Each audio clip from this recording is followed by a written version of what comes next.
Ex-visage emblématique d'Affaires conclues, Pierre-Jean Chalençon a récemment dévoilé comment il a intégré la bande de commissaires-priseurs de l'émission diffusée sur France 2.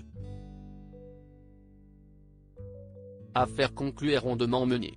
Après 5 ans d'antenne, le programme d'enchères parvient à attirer toujours plus de vendeurs et téléspectateurs.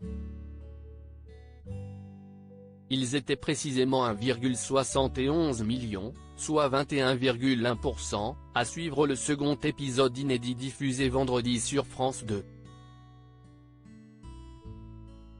Les années nous prouvent également que certains acheteurs sont presque aussi populaires que l'animatrice des ventes, à savoir Sophie Davant.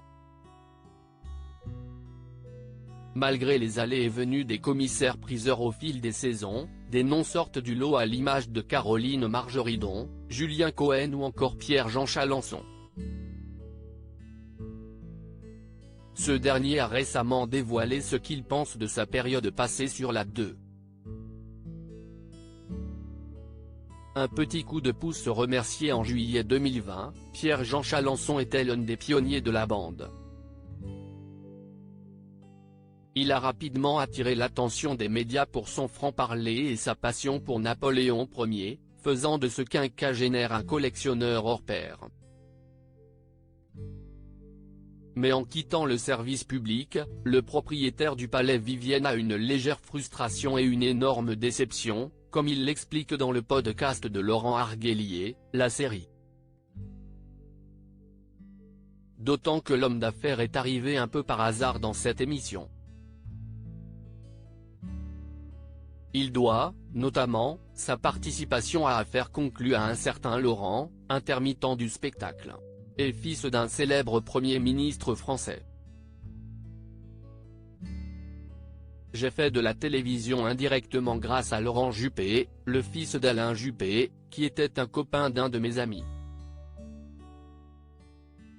Quand il m'a rencontré, il m'a dit « Écoute, il y a une nouvelle émission en préparation, tu es absolument le type parfait pour ça, je vais te mettre en relation avec Jean-Louis Blot, le producteur », note de la rédaction, révèle le passionné d'histoire. Cette figure de France 2 approchée, il a ainsi reçu un appel quelque temps après pour le programme qui devait initialement être présenté par un autre animateur phare de la chaîne. On m'a dit on a un programme avec Stéphane Bern, j'aimerais que tu en fasses partie. Comme j'ai eu l'idée d'acheter le palais, je me suis dit que cela lui donnera une bonne image. Puis, l'histoire a fait que Stéphane Bern n'a pas fait l'émission parce que ça ne lui plaisait pas trop. Erreur pour lui, je pense, car si est quand même une émission très porteuse, estime celui qui a eu des déclarations controversées sur ses ex-collègues. À lire aussi vivement critiqué par Pierre-Jean Chalençon, Caroline Margeridon reçoit le soutien d'un acheteur d'affaires conclu.